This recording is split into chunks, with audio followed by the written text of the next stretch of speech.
Good morning class. और कैसे हैं आप सब लोग? अच्छे हैं? अच्छे ही होंगे, है ना? तो आपने काफ़ी अच्छा अध्ययन कर लिया होगा। मेरे हिसाब से 4 चैप्टर मैंने करवा दिए आपके। चैप्टर संख्या 2 इनवर्स फंक्शन था आपका, और चैप्टर संख्या 3 आपका मैट्रिक्स था, चैप्टर संख्या 4 आपका डिटरमिनेंट था, और चैप्टर संख्या 5 आपका इनवर्स फंक्शन, इनवर्स मैट्रिक्स और उसके एप्लाइड थे। ठीक है ना? तो अब हम देखो चैप्टर संख्या आपकी 7 स्टार्ट करने वाले हैं। कौन सी 7? चैप्टर 7।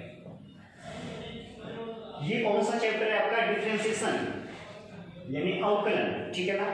अच्छा, मैंने आपको ये भी कहा था कि जब आप चैप्टर संख्या 2 को पढ़ रहे हैं ना, तो उनके फॉर्मूले अच्छे से याद कर लें, क्योंकि चैप्टर संख्या 2 का अच्छा यूज है इस इनवर्स फंक्शन, इसमें डिफरेंशिएशन में, और साथ साथ में त्रिकोणमिति का भी काफी यूज है। ठीक है ना?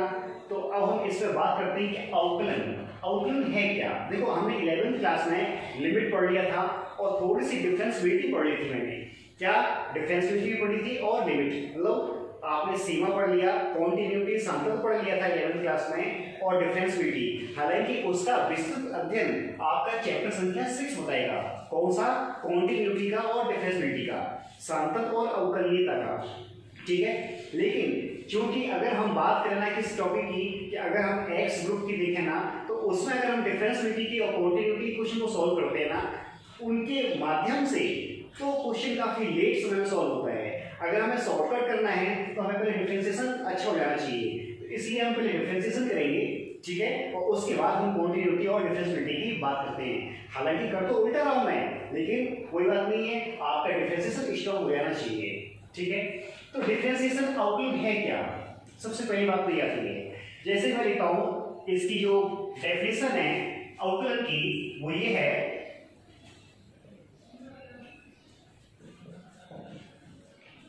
डिफरेंशिएशन की परिभाषा वो ये है कि किसी चर राशि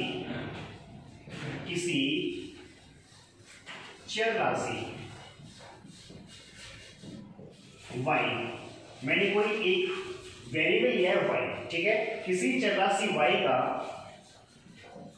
दूसरी चर राशि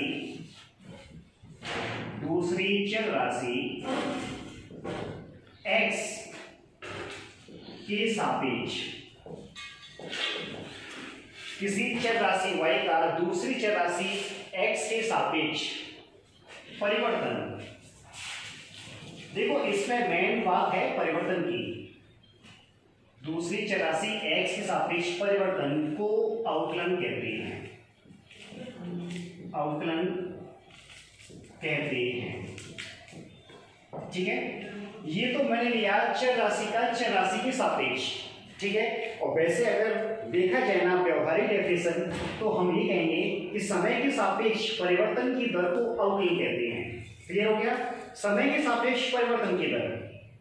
देखो, थोड़ा सा इस पे 2 मिनट लूंगा, मैं चर्चा कर लेता हूं कि आखिर अवकलन के यूज कहां पर होंगे। ठीक है ना? और इसके जस्ट चलेंगे ना आगे, अवकलन के अनुप्रयोग के बाद हम पढ़ेंगे क्या इंटीग्रेशन, उसके यूज कहां होंगे। ठीक है? जैसे मान लीजिए आप कोई भी वक्र लेते हैं, एक्स एक्सिस है और वाई एक्सिस है, और ये मैंने कर्व ट्रेस किया एक। ठीक है ना? तो अवकलन का अर्थ हो गया ये कि इसको ब्रेक करना। क्लियर हो गया ना? ब्रेक करना। ध्यान समझना टॉपिक को कि आखिर अवकलन का मीन क्या है।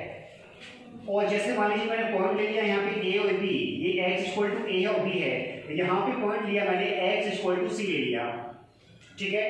अब देखो, इस कर्व को मैंने ब्रेक किया यहाँ से, तो जो हमने 11वीं क्लास में पढ़ा था ना, लिमिट टॉपिक पढ़ा था लिमिट, तो लिमिट से ही आगे पढ़ते हैं कॉन्टिन्यूटी। तो लिमिट होती क्या है, जैसे हम लिखते हैं ना, थोड़ी सी लिमिट में जा रहा हूँ, x टेंड्स टू 2 लिखा मैंने। क्या लिखा? x टेंड्स टू लिखा। इसका मतलब है कि x 2 नहीं है, x इक्वल 2 बिल्कुल नहीं है, x 2 की ओर अग्रसर है। क्लियर है ना? तो फिर x टेंड्स टू का अर्थ यहाँ पे लिमिट में क्या हुआ कि जैसे मान लो कि मैं यहाँ पे x टेंड्स टू c की बात करता हूँ, तो जो c है ना, इस पॉइंट के राइट हैंड साइड में, और इधर इसके लेफ्ट हैंड साइड में, लेफ्ट हैंड साइड और ये राइट हैंड साइड में इसका बिहेवियर चेक करते हैं कि आखिर इसका बिहेवियर कैसा है। अगर x बराबर c पर अगर हम बाईं ओर चलें, दायां हाथ है ना, और बाईं ओर चलें, इसका बिहेवियर सेम डायरेक्शन होना, तो हम कहते हैं कि लिमिट आपकी एलिश होती है। अब उसी लिमिट के आगे आपकी कॉन्टिन्यूटी बन जाती है। कॉन्टिन्यूटी क्या बन जाती है? सांद्रता कहते हैं जिसको हम। इस लिमिट के x इक्वल टू c बिंदु पर इसके दाएं सीमा की बात कर ली मैंने, इसके बाएं सीमा की बात कर ली मैंने, और इस फंक्शन की बात कर ली। तीनों यदि तीनों का बिहेवियर सेम हो, मतलब तीनों के मान इक्वल हो, तो उस समय हम कहते हैं कि फंक्शन कॉन्टिन्यूटी है। ठीक है ना? और इसी x इक्वल टू c पर यदि मैं RHD की बात करूं, RHD, और इधर LHD की बात करूं, RHD का अर्थ हो गया राइट हैंड डेरिवेटिव, ठीक है, और LHD का अर्थ हो गया लेफ्ट हैंड डेरिवेटिव। और आपने डेरिवेटिव पढ़ लिया 11th क्लास में, आपने sin x, cos x, tan x आदि के प्रथम सिद्धांत से अवकलन पढ़े थे हमने, ठीक है, याद होगा।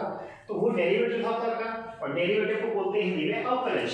तो आपका इसी x equal to c point पर लेफ्ट हैंड डेरिवेटिव और राइट हैंड डेरिवेटिव का बिहेवियर सेम हो, तो वो फलन आपका अवकलनीय होता है। क्लियर हुआ? हम मैथमेटिकल फॉर्म में ग्राफिक के द्वारा हम आगे सीधे डेफिनेशन पे क्या कि आपका x इक्वल टू c पर राइट हैंड डेरिवेटिव, याद होना राइट हैंड डेरिवेटिव को जैसे कि RfS(x) बोलते हैं। Limit h tends to 0 f(x + h) minus fx बटी h। ये था हमारे पास। लेफ्ट की बात करें LfS(x), limit h tends to 0 fx minus h minus का fx अपॉन माइनस h। ये राइट था, ये लेफ्ट था। हमने इस राइट का प्रथम सिद्धांत से अवकलन किया है, ठीक है। दोनों के बिहेवियर यदि दोनों की वैल्यू सेम हो, तो हम कहते हैं कि फलन x इक्वल टू c पर अवकलनीय है, ठीक है। तो हर फंक्शन का अवकलन नहीं होगा, जो उसी फंक्शन का अवकलन होगा जो अपने इंटरवल में, इंटरवल के जैसे कि a टू b लिया हमने, ठीक है ना। ओपन इंटरवल a b में कैसा होना चाहिए फलन हमारा? अवकलनीय होना चाहिए, ठीक है ना। या हम क्लोज भी कह सकते हैं कि क्लोज इंटरवल a b में हमारा फलन कैसा होना चाहिए? अवकलनीय होना चाहिए या डिफरेंशियल होना चाहिए, तो फलन आपका अवकलन प्राप्त करेगा। ये तो हो गई हमारी बात, इसकी प्रस्तावना की हमने चर्चा कर ली। और दूसरा मैंने ये कहा समय के सापेक्ष परिवर्तन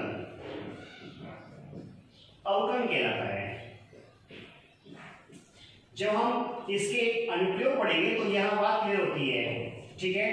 जैसे कि वेग का समय के सापेक्ष, वेग को वेलोसिटी dv कहा मैंने, upon dt, dv upon dt, वेग का समय के सापेक्ष परिवर्तन f त्वरण कहलाता है, ठीक है ना। तो ये क्या हो गया हमारे पास? ये भी परिवर्तन हो गया। तो वेग का समय के सापेक्ष परिवर्तन क्या कहलाया? हमारा त्वरण कहलाया। दूरी का, सपोज दैट x आपके डिस्टेंस है, ठीक है ना, तो दूरी का समय के सापेक्ष परिवर्तन आपका वेलोसिटी वेग कहलाता है। क्लियर हुआ ना?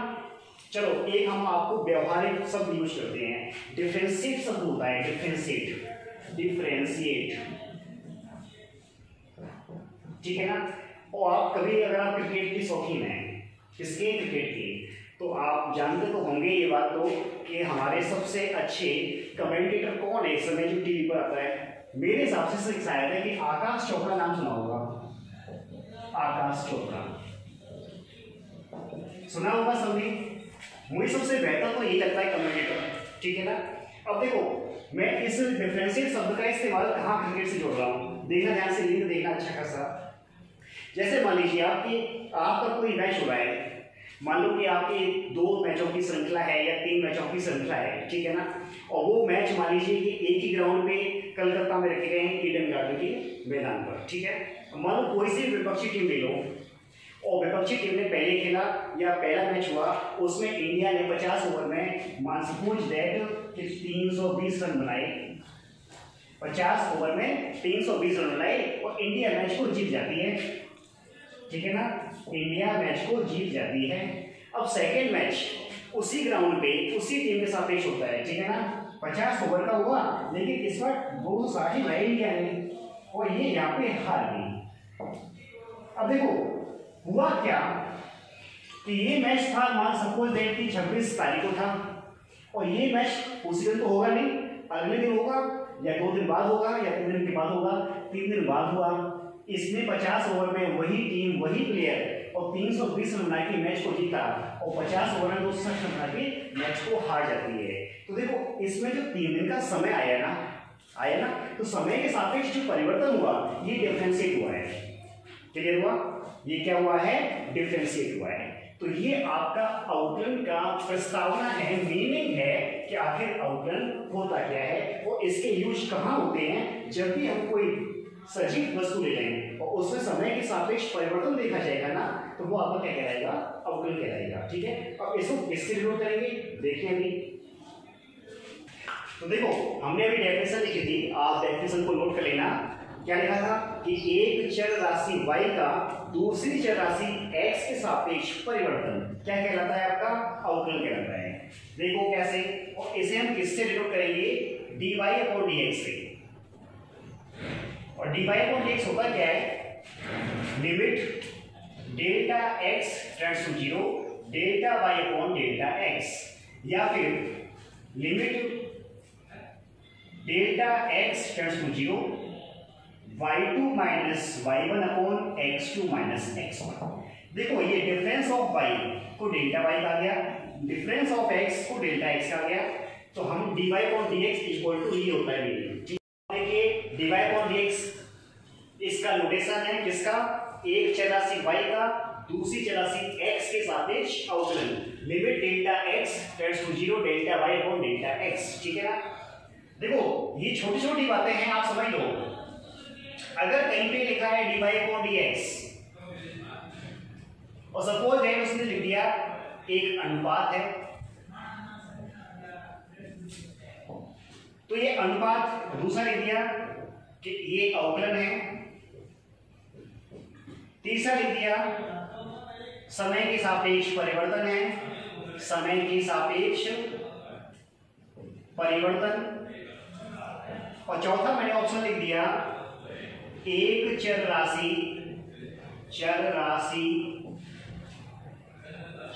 y का दूसरी चर राशि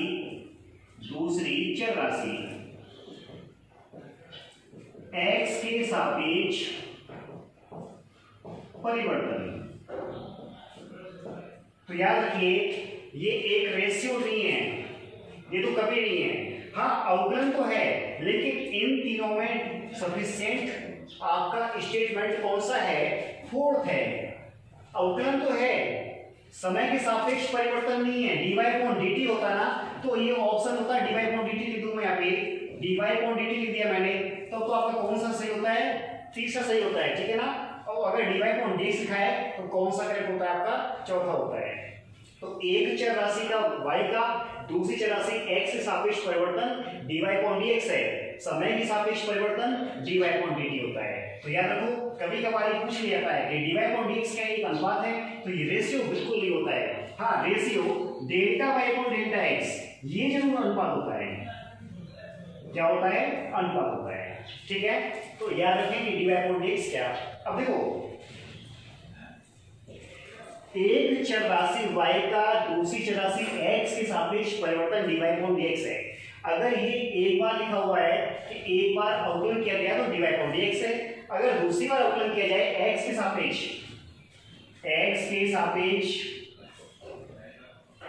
द्वितीय अवकलज,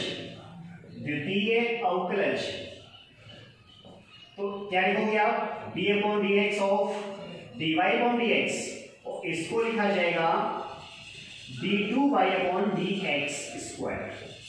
ठीक है, इसे हम सेकेंड ऑर्डर का अवकलज कहते हैं, या द्वितीय कोटि का कहते हैं, या द्वितीय अवकलज कहते हैं। यदि तृतीय कोटि की बात की जाए, तृतीय कोटि का, तो उसे हम लिखेंगे d3y या d3y/dx3। ठीक है ना?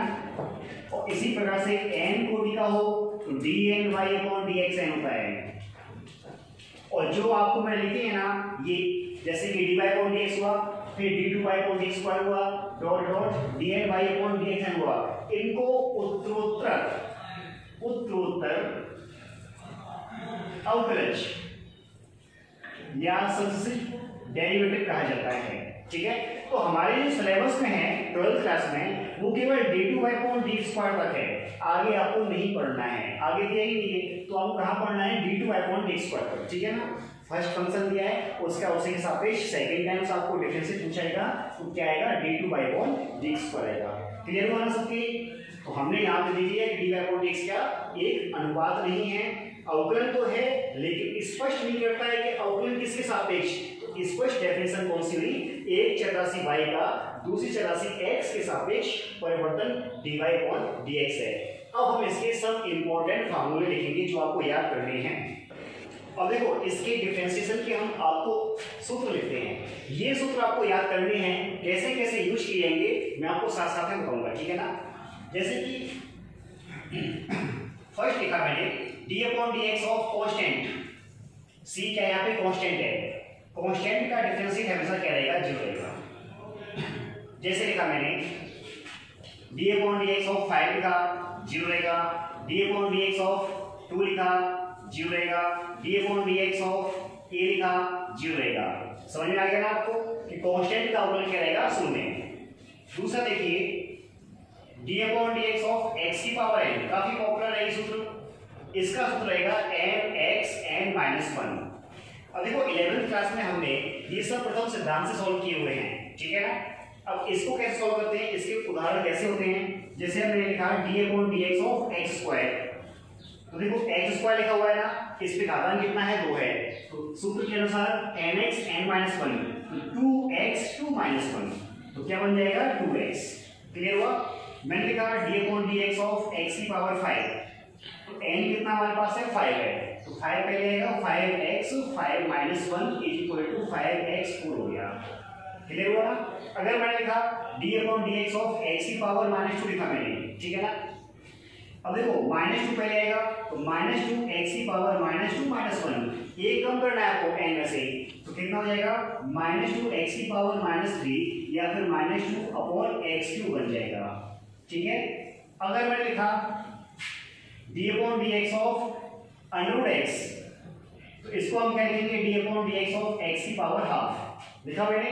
अब देखो हाफ को कैसे लिखा, n हमारे पास कितना है 1/2, तो 1/2 x की पावर 1/2 -1 या 1/2 x की पावर -1/2 पावर नीचे लेके आए, तो क्या आ जाएगा x की पावर ½ पॉजिटिव हो जाएगा, या फिर 1/2 √x लिख सकते हैं। तो ये आपका काफी बार यूज भी होगा, कौन सा d/dx ऑफ √x, तो इसे मैं फार्मूले के अनुसार लिख देता हूं। ठीक है ना, क्या d/dx √x का अवकलन 1/2 रहेगा, याद रखिए इसको। ठीक है, नंबर 4 लिखा मैंने d/dx ऑफ e की पावर x, तो e की पावर x का डिफरेंशिएट e की पावर x ही रहता है, और याद रखो कि इंटीग्रेशन भी e की पावर x रहता है। अब याद रखने की जरूरत नहीं है, लेकिन फिर भी याद रखना चाहो तो रख सकते हो। d/dx ऑफ log x, इसका 1/x रहता है। अब देखो log x लिखा है, यहाँ पे मैंने कुछ नहीं लिखाया, लेकिन हमेशा यहाँ को क्या होता है e होता है। ठीक है ना, अगर इसका e बेस है तो आपका ही 1/x है, यदि e बेस इसका नहीं है और इसका बेस a दे दिया जाए, तो देखो क्या बनेगा इसका सूत्र। अगर मान लीजिए बेस चेंज है, d/dx ऑफ log ax है, तो ये 1/x बिल्कुल नहीं होगा। ठीक है, फिर क्या होगा कि हम log, आपने 11th क्लास में पढ़ा होगा ये चैप्टर, ठीक है ना, तो इसका हम आधार परिवर्तन करेंगे। बेस परिवर्तन कैसे करते हैं देखो ध्यान से कि अब इसको मैं क्या लिखूंगा d/dx log ax लिखा है ना, इसको लिखूंगा d/dx log ae into log ex। ध्यान से देखो कि आपने log ax को क्या लिखा log ae into log ea, ये कांस्टेंट राशि है, इसमें x नहीं आपका, ठीक है ना, तो ये तो हमने बाहर निकाल दिया कांस्टेंट को, तो इनटू डिफरेंशिएट किसका होगा log ex का, और log ex का क्या लिखा है आपने 1/x, तो इसको क्या लिखा मैंने 1/x, या फिर इसे और चेंज करना चाहो तो क्या लिख सकते हो 1/log ax। ठीक है, तो याद रख लो कि log ax का क्या रहता है डिफरेंशिएट ये रहता है। आगे देखो इसमें और किसका पढ़ लिया, dx का हो गया। अब देखो आगे देखो 7 d/dx ऑफ a की पावर x का a की पावर x log e होता है, ठीक है। और इसे ये भी लिख सकते हैं क्या, a की पावर x log a की पावर x ln a। कहीं पे भी ln a लिखा मिल जाए तो आप समझ जाइए कि log e की बात की गई है, ठीक है। तो ये आपका 7 हो गया। अब देखो त्रिकोणमितीय फंक्शन के क्या होते हैं, 8 लिखा मैंने, d/dx ऑफ sin x। 11वीं क्लास में आपने प्रथम सिद्धांत से सॉल्व किया है, क्या था आपके पास cos x था, ठीक है। उसके बाद d/dx ऑफ cos x का minus sin x, d/dx of tan x इसका sec square x, d/dx of sin cos tan cot x minus cosec square x, और d/dx of cosec x minus cosec x into cot x। एक रह गया d/dx of sec x, और sec x क्या होता है, sec x into tan x, ठीक है। ध्यान से देखो सभी, कांस्टेंट का 0, x की पावर m का differentiate n x n minus 1 हुआ, अंडर x का 1/2 अंडर x हुआ, e की पावर x का e की पावर x हुआ, log ax का 1/x हुआ, log ax का यहां देख लो 1/x log a, या फिर log a इंटू 1/x हुआ। उसके बाद d/dx ऑफ a की पावर x का a की power x log e a हुआ, या फिर a की power x log n a होता है, ठीक है। d/dx sin x का cos x हुआ, cos का माइनस sin, tan का sec स्क्वायर x, cot का माइनस का cosec square x, cosec x का minus cosec x into cot x, और sec x का sec x tan x। तो ये मैंने आपको डिफरेंशिएट लिखे हुए ना, आप इनको लिख लीजिए। और अभी कुछ इनवर्स फंक्शन के हैं वो भी लिख देता हूं मैं, ठीक है, वो भी आपको याद करने हैं, नोट करो। अब देखिए मैंने आपको कुछ पॉलिनोमियल के बता दिए, कुछ चरघातांकी के डिफरेंशिएट बता दिए, और त्रिकोणमिति के अवकलन के सूत्र मैंने दिखा दिए, ठीक है। इनको अच्छे से याद कर लें आज। अब बात करते हैं इनवर्स फंक्शन के डिफरेंशिएट। मैंने कहा था आपसे पहले कि इनवर्स फंक्शन इस तरह रखना है आपको, d/dx sin इनवर्स x, और sin इनवर्स x का डिफरेंशिएट रहेगा 1/√1 माइनस x स्क्वायर, ठीक है। d/dx of cos inverse x इसका रहेगा 1 माइनस x स्क्वायर। देखो ज्यादा हार्ड नहीं है, sin को पॉजिटिव है, cos वाले में माइनस का चिन्ह है, ठीक है। d/dx of tan inverse x इसका रहेगा 1/1 plus x square. d/dx of cot inverse x इसमें माइनस का चिन्ह लगा दीजिए tan के लिए, ठीक है ना। d/dx of sin cos tan cot हो गया sec इनवर्स x इसका रहेगा 1/mod modulus x under root x square minus 1। तो बात करेंगे जब अंतिम d/dx of cosec inverse x, तो माइनस का चिन्ह लगा दीजिए 1/mod modulus x under root x square minus 1। Modulus function को आपने 11वीं क्लास में पढ़ लिया होगा, मापांक फलन, ठीक है। अब देखिए आप, ये तो इनवर्स फंक्शन के हो गए, ठीक है ना, ये आपको याद भी रखते हैं। और जब मैंने आपको दूसरा चैप्टर करवाया हुआ है तो उसके सभी फार्मूले याद रखते हैं, सभी फार्मूले, जैसे कि sin inverse x plus sin inverse y का सूत्र क्या है, 2 tan इनवर्स x का क्या है, 10 cos 2 sin इनवर्स x का क्या है, 2 cos इनवर्स x का क्या है। तो ये सभी सूत्र आप याद रखें। मैंने पहले भी कहा था कि आपको आईटीएफ के फार्मूले याद रखने होंगे, ठीक है ना। अब देखिए इसमें कुछ थ्योरम्स भी हैं, अवकलन पर परिमेय, ठीक है।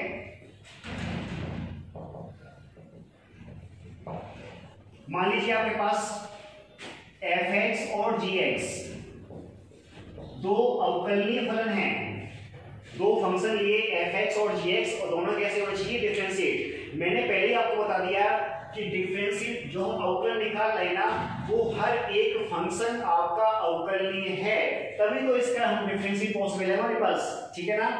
तो यदि आपके पास f(x) और g(x) दो अवकलनीय फलन हो, लिख देता हूं मैं, f(x) और g(x) दो अवकलनीय फलन, अवकलनीय फलन हो तो नंबर 1, जैसे D upon D x of के इंटू एफ एक्स, इसमें एक ही फंक्शन स्टार्ट लिया गया एफ एक्स और के क्या है कांस्टेंट है, तो के को बाहर निकाला D upon D x of F x, कहने का अर्थ है कि हम उस एफ एक्स का अवकलन करेंगे, ठीक है। सेकेंड लिया मैंने d upon D x of F x into g x, ये दो फंक्शन का क्या है प्रोडक्ट है, गुणा है, तो इसमें आप कौन सा रूल लगाएं, देखो फर्स्ट सेकंड सपोज कर लीजिए आप, फर्स्ट सेकंड सपोज कर लिया तो फार्मूला रहेगा first D upon D x of second plus second D upon D x of first, ठीक है। कभी कभार कुछ लोग याद करने के लिए सुविधा की दृष्टि से इसको u और v भी मान लेते हैं, जहां u और v दोनों x के फॉर्म में है, ये कांस्टेंट राशि में समझ लेना, u क्या है ux का फॉर्म है, v क्या है vx का फॉर्म है, ठीक है ना, vx का फॉर्म है, इनको कांस्टेंट मत मान लेना। तो यहाँ पे मान लीजिए आपने फर्स्ट कह दिया, इसको कह दिया सेकंड। अच्छा, डिफरेंशिएट में एक फायदा है अवकलन में कि आप दो फंक्शन में जब गुणनफल का सूत्र लगा रहे ना तो आप फर्स्ट और सेकंड किसी को भी मान सकते हैं, लेकिन जब आप इंटीग्रेशन पढ़ोगे तो वहां पे आप ऐसा नहीं मान पाओगे कि फर्स्ट और सेकंड किसी को भी मान लिया, तो फर्स्ट और सेकंड किसी को भी कह सकते हो, u को फर्स्ट कह दिया v को सेकंड, तो क्या first function d upon dx of second plus second d upon dx of first, ठीक है। तो सुविधा से देखा जाए तो ये याद करना इजी रहता है। अगर मान लीजिए इसमें तीन फंक्शन की बात कर ले, तीन फंक्शन की बात करें d upon dx of u v w, और तीनों ही x के फंक्शन है, u ux v vx और w wx के फॉर्म में है, तो देखो सपोज कि मैंने इन दोनों को सेकंड कह दिया, इसको कह दिया फर्स्ट। अब ध्यान से देखना कि first function d upon dx of second vw plus second function vw d upon dx of first u कर दिया, ठीक है। अब देखो यहाँ पे फर्स्ट और सेकंड फिर से आप लगा सकते हो, फिर से लगाया तो u को बाहर रखा, फर्स्ट सेकंड इसमें मान लिया तो first function second dw upon dx हुआ प्लस सेकंड और d v अपॉन dx हुआ, ब्रैकेट बंद, plus vw du upon dx हुआ, क्लियर है। इसका मल्टीप्लाई कर दो, uv dw upon dx plus uw dv upon dx plus vw du upon dx। अब देखो ये आपको याद करने का तरीका देखा जाए तो कोई सी दो बार रखी मैंने और तीसरे का अवकलन, ठीक है, दो कांस्टेंट एक का अवकलन, दो uw कांस्टेंट तो v का अवकलन और vw कांस्टेंट तो u का अवकलन, तो आप इस तरह से याद कर सकते हो, ठीक है। तो इनको नोट कर लो, अभी इसकी और भी पॉइंट है। अब चौथा देखिए, इसका तीन पॉइंट बात कर ली हमने कि d upon dx of fx upon gx का फॉर्म, ठीक है ना। तो क्या लिखेंगे आप, देखो अंश बटे हर के फॉर्म में है, याद करना इजी कैसे रहता है कि हर into gx into d upon dx of अंश fx माइनस अंश fx है d अपॉन dx ऑफ हर gx और अपॉन gx का होल स्क्वायर, क्लियर हुआ। और इजी रूप से याद करना हो तो आप d upon dx of u upon v कह दीजिए आप, ठीक है ना, u upon v, u x के फॉर्म में है, v vx के फॉर्म में है, कांस्टेंट को समझना इनको यहाँ पे, वो तो याद करने या सुविधा की दृष्टि से ऐसे लिखा गया, ठीक है। तो हर इंटू अंश का अवकलन माइनस अंश इंटू हर का अवकलन और बटे किसका, हर का स्क्वायर। देखो तो यहाँ से कि आपको अंश बटे हर के रूप में या दो फंक्शन आपके भाग के रूप में हो तो आपको किस तरह से इसका सूत्र लगाना है, हर into d upon dx of अंश क्या है fx है माइनस अंश fx है d अपॉन dx ऑफ हर कितना gx है और बटे हर का स्क्वायर। अब देखो नेक्स्ट, अब ध्यान समझना कि मान लीजिए आपके पास ऐसे कहा जाए, जैसे एक पॉइंट लिखता हूं d upon dx of fx plus minus gx, यानी कि आपके दो या दो से अधिक फंक्शन योग या अंतर के रूप में हो, ठीक है ना। जितने पदों में हो सभी पदों का डिफरेंशिएट करना होगा, क्या करना होगा, सभी पदों का डिफरेंशिएट, तो plus minus d upon dx of gx, clear हुआ। fx का भी किया, यदि प्लस का है तो प्लस का sign d upon dx gx का भी है। यदि मान लीजिए ऐसा लिखा है आपके पास D upon D x of F X plus minus G X plus minus H X. तो तीनों फंक्शन का करिए आप D upon D x of F X plus minus D upon D x of ji X और plus minus D upon D x of H X. Clear हो सबके? देखो अगर फंक्शन दो हो या दो से अधिक हो या कितने भी हो, सबका डिफरेंशिएट इस टाइप से करना होता है। ठीक है, अब इसका नेक्स्ट देखते हैं हम, नोट करो इसको। अब आपने देखो दो फंक्शन का पढ़ लिया हमने एफ एक्स और जी एक्स, ठीक है ना, और दोनों फलन की मैंने बात की कि दोनों फलन कैसे आपके अवकलनीय होने चाहिए। ठीक है, अब देखो दो फलन यदि आपके संयुक्त हों, ये संयुक्त शब्द आपका चैप्टर संख्या 1 है, हालांकि वो टॉपिक अभी मैंने पढ़ाया नहीं है, लेकिन जब पढ़ाएंगे ना तो आप समझ जाओगे। उसे कंपोजिट फंक्शन भी कहते हैं, जैसे संयुक्त क्या एफ ऑपरेशन जी एक्स या f order of ji x, इसको लिखा जाता है एफ जी एक्स। आप उस इतना समझ जाओ कि इसको क्या लिखा जाता है, एफ जी एक्स लिखा जाता है। ठीक है ना, जी को एफ एक्स, जी एफ एक्स, इसको भी ऐसे लिखो बड़े ब्रैकेट में। ठीक है, दो छोटे ब्रैकेट आपको अजीब से लगेंगे। तो ये आपका f order of ji x लिखा हुआ है, g order of F x लिखा हुआ है, ये आपका कहलाता है संयुक्त फलन, कंपोजिट फंक्शन, संयुक्त फलन। इस बात का अर्थ हो गया यदि फलन के अंदर फलन दिया हो, फलन के अंदर फलन पहले समझ लो इसको। जैसे आपसे कहा जाए कि साइन एक्स स्क्वायर का डिफरेंशिएट कीजिए, ठीक है, और एक लिखा मैंने साइन एक्स का कीजिए। अब ध्यान से देखना, साइन एक्स का किया, सिंपल cos x आप जानते हैं, इनटू देखो यहां पे मालूम नहीं पड़ता है, एक तो फंक्शन sin x है और sin के अंदर x भी है, x का 1 हो गया इसलिए हमें मालूम नहीं पड़ा। ठीक है ना, अब यहां मालूम पड़ेगा हमें, अगर मैंने इसका डिफरेंशिएट किया sin x स्क्वायर का, तो पहले sin का कीजिए cos x स्क्वायर इनटू फिर आप इसका करोगे इस x स्क्वायर का करोगे। ऐसा नहीं है कि sin x स्क्वायर का cos स्क्वायर x स्क्वायर लेकर छोड़ दिया तो आगे कुछ नहीं होगा, ऐसा नहीं होगा। अब आप फंक्शन कौन सा है इसके अंदर, x स्क्वायर का, और x स्क्वायर का मैंने आपको सिखाया हुआ है 2x होता है into cos x square. Clear हो ना? और लेते हैं फंक्शन, जैसे d अपॉन dx ऑफ मैंने ले लिया sin 2x ले लिया, ठीक है ना। अब देखिए sin 2x का क्या हुआ, cos 2x हुआ, और d upon dx of 2x का किया जाएगा। अब आप जानते हो कि 2x का क्या हो जाएगा, 2 हो जाएगा, cos 2x हो गया।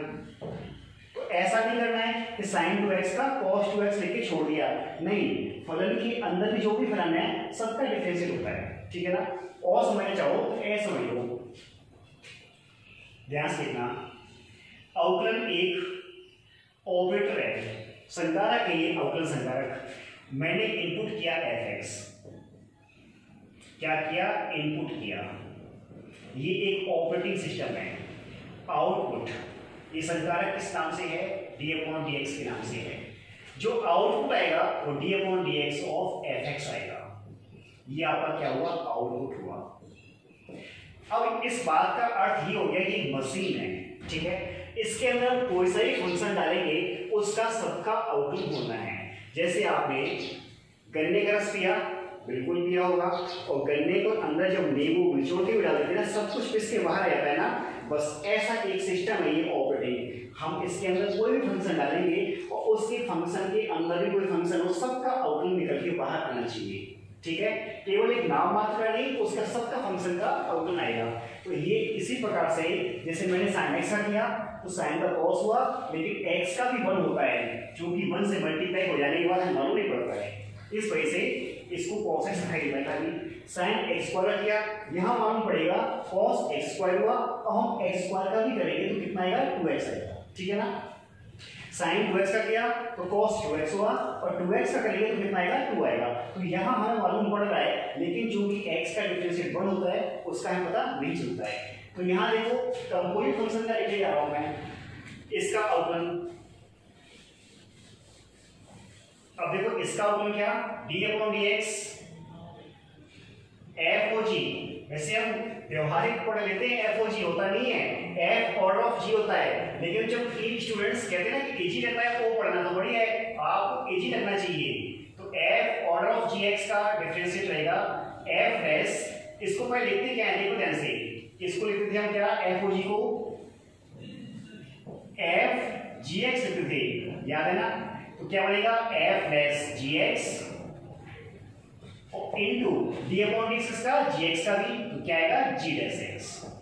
ये रहेगा संयुक्त फलन f order of ji x का डिफरेंशिएट। अगर इसी में d upon D x of g order of x का पूछा जाए तो क्या बनेगा हमारे पास, डी अपॉन डी एक्स, इसका बन जाएगा जी डैश एफ एक्स और इनटू एफ डैश एक्स। तो ये कंपोजिट फंक्शन के दो अवकलन आपके पास हैं, ठीक है ना। अब देखो आप नेक्स्ट पढ़ते जाएंगे ना तो लॉगरिथम के भी आएंगे और किसके आएंगे, वेरिएबल की पावर वेरिएबल के भी आएंगे। तो 2 पॉइंट और है, उनको समझ लो कि लॉग के लिए क्या करना होगा, उसमें तो आप विधि जान लो, बाकी आप कुछ नहीं कर सकते हैं। विधि क्या होगी, जैसे मान लीजिए आपका function f x y is equal to 0 की फॉर्म में है, समझना पॉइंट को, इसका कोई स्पेशल सूत्र नहीं है, ठीक है, विधि है उसका नहीं। F x y is equal to 0 लिखा है, इस बात का अर्थ ऐसा हो गया कि कोई फंक्शन ऐसा है, कैसा, जिसमें x भी है और y भी है, ठीक है, और y का मान x के रूप में हमें स्पष्ट नहीं मिल रहा है। जैसे मैं लिखता हूं, लिखा मैंने x square plus x y plus y square is equal to 0। क्या आप यहां से y का वैल्यू निकाल सकते हैं, x के फॉर्म में स्पष्ट नहीं मिल रही है। चलो और लिखा मैंने x square plus sine x y plus y square. कोशिश कर सकते हैं कि इसमें तो हम निकाल सकते हैं, इसमें तो बिल्कुल नहीं निकाल सकते हैं। निकाल सकते हैं क्या, नहीं। तो जब आपका फंक्शन एफ एक्स वाई के फॉर्म में हो, ठीक है ना, तो हमें इसका पूरे का डिफरेंशिएट एक्स के सापेक्ष करना होगा और जितनी बार भी d y upon D x आएंगे कॉमन लेके हम निकालेंगे। ये तो आपकी हो गई 12th क्लास का मेथड जो आपको करना है, ठीक है।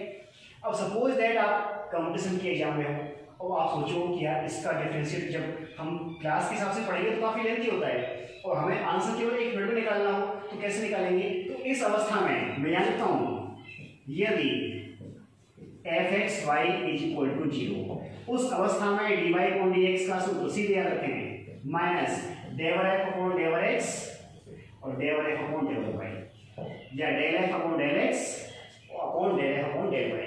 इसे हम कहते हैं पार्शियल फंक्शन, ठीक है ना, आंशिक अवकलन। अब ये आपको पहले मैं अवकलन समझाऊंगा ना, जब ये टॉपिक आएगा तब क्लियर करूंगा, ठीक है। अभी तो आपके वाले एक बार लिख लो, ठीक है। ये आंशिक अवकलन कहलाता है, पार्शियल डेरिवेटिव, ठीक है। तो वहां से ये शॉर्टकट, ये मान लीजिए काफी लेंथी क्वेश्चन हो और आपने 5-6 क्वेश्चन की प्रैक्टिस कर लिए तो आप 30 सेकंड के अंदर सॉल्व कर सकते हो कि d y upon D x जल्दी से कैसे आए, ठीक है। एक तो ये हो गया और एक लास्ट पॉइंट और देखिए इसका, यहां लिखता हूं, यदि आपका फंक्शन एफ एक्स की power G x, F x और जी एक्स मैंने आपको पहले ही बता दिया कि ये दो अवकलनीय फलन है आपके, ठीक है ना। तो एफ एक्स की पावर जी एक्स हो, कहने का अर्थ है कि देखो ध्यान से, ये आपको दिखाई दे रहा है एफ एक्स चर है और ये भी चर है, चर की पावर चर के रूप में आपका फंक्शन दिया जाए। और याद रखो आपके सेक्शन डी में 6 नंबर का क्वेश्चन इसी टाइप का बनता है, काफी बार मोस्ट इंपॉर्टेंट पार्ट होता है ये, ठीक है। उस अवस्था में आप लॉग का यूज करोगे, क्या करोगे, यूज किसका, लॉग का। लॉग के माध्यम से हम उसको हल करते हैं। अब हल करने की विधि किस प्रकार से है ये मैं आपको एक साइड समझाऊंगा, लेकिन अगर आपको शॉर्टकट निकालना हो वो मैं यहां लिखता हूं, देखो ध्यान से, D upon D x of F X की पावर जी एक्स, ठीक है ना। ये शॉर्टकट आपको हालांकि किताब में नहीं मिलेगा और ना ही यूज भी नहीं करनी है, आपको एनालिटिक क्वेश्चन सॉल्व करना होता है, विश्लेषण, ठीक है। 12th क्लास में अगर आप एग्जाम लोगे तो इस लॉग के माध्यम से हल करोगे, लेकिन कंपटीशन की एग्जाम की बात हो तो क्या करना है, देख लो आप, एफ एक्स की power G X D upon D X G X into log F X, ये इसका सूत्र रहेगा। एक बार आप नोट कर लीजिए, इसके क्वेश्चन जब आपके एक्सरसाइज के सवाल आएंगे तब मैं आपको हल करवाऊंगा, ठीक है ना। आप खाली एक बार इसे नोट कर लीजिए। क्या है आपके पास, यदि फंक्शन वेरिएबल की पावर वेरिएबल हो, चर की पावर चर हो, तो आपका यूज तो लॉग करना है अकॉर्डिंग टू क्लास, ठीक है, according to competition class fx की पावर gx का शॉर्टकट फार्मूला fx की power gx d upon dx gx into log fx। इससे हमारा क्वेश्चन जब सॉल्व करते हैं इसमें आगे वाले 5 मिनट लगते हैं, तो इसमें केवल 30 सेकंड लगते हैं, ठीक है ना। तो इतने फार्मूले आप नोट कर लीजिए। अब हम चलते हैं एक्सरसाइज की तरफ, और एक्सरसाइज में भी कोई नया फार्मूला आएगा वो आपको बताऊंगा। तो ये याद रखिए, ये सभी फार्मूले क्लियर करने हैं और नोट भी करने हैं, याद भी करने हैं आपको, ठीक है। तो नेक्स्ट हम देखते हैं अपनी क्लास में।